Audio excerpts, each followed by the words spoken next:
ল কলেজে গণধর্ষণের ঘটনার তদন্তে মিলল চাঞ্চল্যকর তথ্য। দুজনের মোবাইল ফোন থেকে তোলা হয়েছিল নির্যাতনের ভিডিও। মনোজিৎ এবং প্রমিতের ফোনে তোলা হয়েছিল ভিডিও, এমনটা পুলিশ সূত্রে খবর পাওয়া যাচ্ছে। এদিকে কসবা কাণ্ডে আজ ফের ধৃতদের কোর্টে পেশ করতে চলেছে পুলিশ। আপনারা জানেন যে এর আগে 4 দিনের জন্য নিজেদের হেফাজতে পুলিশ পেয়েছিল ধৃত 3 জনকে। আজকে ফের তাদের তোলা হবে এবং সূত্রের খবর আজ ফের এই 3 জনকে নিজেদের হেফাজতে চাইতে পারে পুলিশ।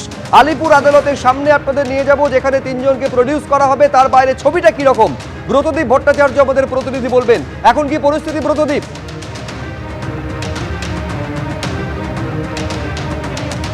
দেখো, আলিপুর আদালতের যে কোর্ট লকআপ তার সামনে কিন্তু এই মুহূর্তে উত্তেজনা রয়েছে, কারণ প্রচুর মানুষ এখানে জড়ো হয়েছেন।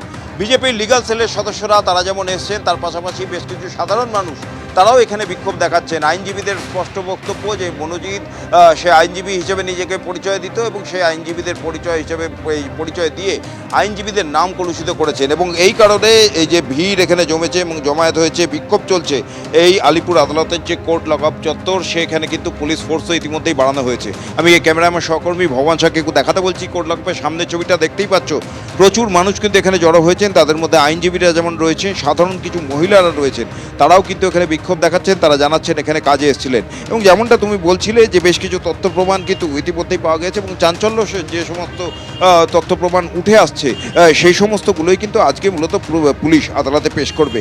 এর আগের দিনে আমরা দেখেছিলাম ঘটনাস্থল থেকে পুলিশ বেশ কিছু তথ্য প্রমাণ জোগাড় করেছে, যে হকি স্টিক দিয়ে ওই নির্যাতিতাকে হুমকি দেওয়া হয়েছিল এই অত্যাচার চালানোর পর, সেই হকি স্টিক সহ আরও বেশ কিছু তথ্য প্রমাণ ঘটনাস্থল থেকে তারা জোগাড় করেছেন, সংগ্রহ করেছেন, এবং তার পাশাপাশি অভিযুক্তদের মোবাইল ফোন সেগুলিও বাজেয়াপ্ত করা হয়েছে। এবং সেইখান থেকে যেই ডিজিটাল এভিডেন্সগুলি পুলিশের হাতে উঠেছে, সেই সমস্ত এভিডেন্সগুলি আজকে আদালতের সামনে পেশ করে এই 3 অভিযুক্তকে ফের আবার নিজেদের হেফাজতে নিতে চায় পুলিশ। কারণ গোটা ঘটনা কিভাবে হয়েছিল, কোথায় কোথায় হয়েছিল, কারা কারা জড়িত, সমস্ত বিষয়ে তাদের থেকে নির্যাতিতার অভিযোগ কিন্তু পুলিশ ইতিমধ্যেই পেয়েছে, এবং যে তথ্য প্রমাণগুলি পাওয়া যাচ্ছে তা কিন্তু নির্যাতিতার যে অভিযোগ তার সঙ্গে একেবারেই মিলছে। এবং স্বাভাবিকভাবেই এখানে অভিযুক্তদের তরফেও বেশ কিছু তথ্য প্রমাণ পুলিশ চাইছে, সেই কারণে আরও জিজ্ঞাসাবাদ প্রয়োজন, সেরকমটাই তদন্তকারী আধিকারিকরা মনে করছে। সেই কারণে আজকে এই যে তথ্য প্রমাণ এখনও পর্যন্ত পুলিশ উদ্ধার করেছে, বাজেয়াপ্ত করেছে ঘটনাস্থল থেকে, সেই সমস্তগুলি আদালতের সামনে পেশ করে এবং তাদের যা সাবমিশন সেগুলো দিয়ে এই অভিযুক্তদের নিজেদের হেফাজতে ফের নিতে চায় পুলিশ। কিন্তু এই অভিযুক্তদের আজকে আদালতে নিয়ে আসার কথা থাকলেও এখনও কিন্তু এই 3 অভিযুক্তকে আলিপুর আদালতে নিয়ে আসা হয়নি। তার অন্যতম কারণ কিন্তু এই যে বিক্ষোভ এখানে সংগঠিত হয়েছে, তাই পুলিশের তরফ থেকে এখানে প্রচুর ফোর্স বাড়ানো হয়েছে, মহিলা পুলিশ নিয়ে আসা হয়েছে, এবং দেখতেই পাচ্ছ যে কী পরিমাণ জমায়েত এখানে হয়েছে। আইনজীবীরা রয়েছেন, যারা বিজেপির লিগাল সেলের আইনজীবী, তারা এখানে বিক্ষোভ দেখান। তার পাশাপাশি বেশ কিছু সাধারণ মানুষ তারা এসছেন, তারাও বিক্ষোভ দেখাচ্ছেন। কিছুক্ষণ আগে অল ইন্ডিয়া লয়ার্স ইউনিয়ন, যে আইনজীবীদের একটি সংগঠন আলিপুর আদালতের, তারাও কিন্তু এখানে মিছিল করেছেন, বিক্ষোভ দেখিয়েছেন এবং এই ঘটনার তীব্র নিন্দা জানিয়েছেন। এবং তারা যেটা জানাচ্ছেন, তাদের যেটা বক্তব্য, যে অভিযুক্তদের যেন দৃষ্টান্তমূলক শাস্তি হয়, তাহলে ভবিষ্যতে এই ধরনের ঘটনা কিন্তু আটকানো সম্ভব হবে। তাহলে যারা অপরাধী তাদের মনে কোনো ভয় থাকবে, সেই রকমই কোনো দৃষ্টান্তমূলক শাস্তি যেন এই অভিযুক্ত হয়। সব মিলিয়ে আজকের এই কসবা গণধর্ষণ কাণ্ড, তাই নিয়ে কিন্তু আলিপুর আদালত একেবারে উত্তাল পরিস্থিতি তৈরি হয়েছে। আদালতের বাইরে পুলিশ প্রচুর পরিমাণ এখানে পুলিশ মোতায়েন করা হয়েছে, কিন্তু যারা বিক্ষোভকারী তারাও এসছেন এবং তারাও বলছেন যে পুলিশ বাধা দিলেও তারা এখানে বিক্ষোভ করবেন।